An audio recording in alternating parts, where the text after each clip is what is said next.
As a member of the State Government Committee, I had the opportunity to be a part of the multiple public hearings that we held on pension reform.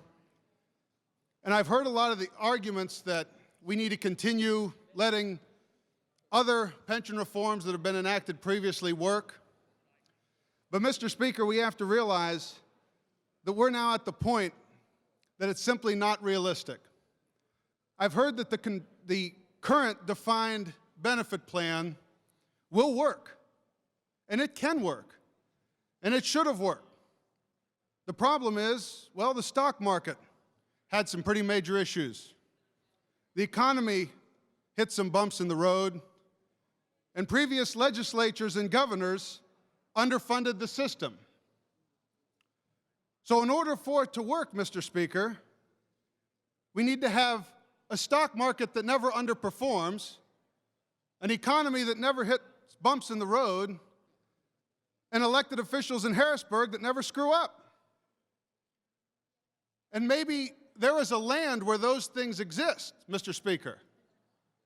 But it's a land where unicorns frolic and play in a grassy meadow. It is not reality.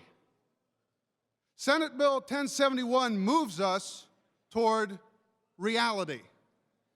It is a system that creates a stable plan for new hires moving forward, and it shifts risk, not just for current taxpayers, but more importantly, Mr. Speaker, for future taxpayers.